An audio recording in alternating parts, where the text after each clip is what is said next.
উপস্থিত নেতৃবৃন্দ আসসালামু আলাইকুম।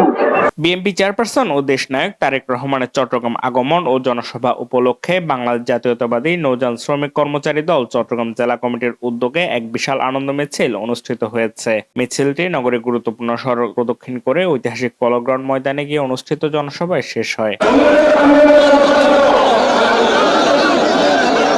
আজ সকালে আয়োজিত এই আনন্দ মিছিলে শ্রমিক কর্মচারীদের স্বতঃস্ফূর্ত অংশগ্রহণে পুরো এলাকা উৎসবমুখর হয়ে ওঠে। ব্যানার, ফেস্টুন, দলীয় স্লোগানে মুখরিত মিছিলটি জনসভায় এক ভিন্ন মাত্রা যোগ করে।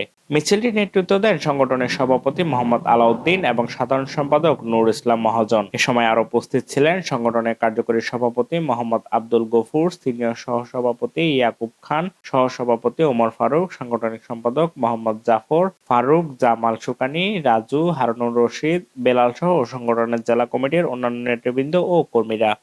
নেতৃবৃন্দ তাদের বক্তব্যে বলেন, দীর্ঘদিন পর দেশনায়ক তারেক রহমানের চট্টগ্রাম আগমন দলীয় নেতাকর্মী ও সাধারণ মানুষের মধ্যে নতুন উদ্দীপনা সৃষ্টি করেছে। তারা বলেন, শ্রমিক কর্মচারীদের ন্যায্য অধিকার আদায় ও গণতন্ত্র পুনরুদ্ধারের আন্দোলনে নৌযান শ্রমিক কর্মচারী দল অতীতের মতো ভবিষ্যতে অগ্রণী ভূমিকা পালন করবে। আনন্দ মিছিল শেষে নেতাকর্মীরা শৃঙ্খলাবদ্ধভাবে জনসভায় অংশ নেন এবং সমাবেশ সফল করতে সক্রিয় ভূমিকা রাখেন।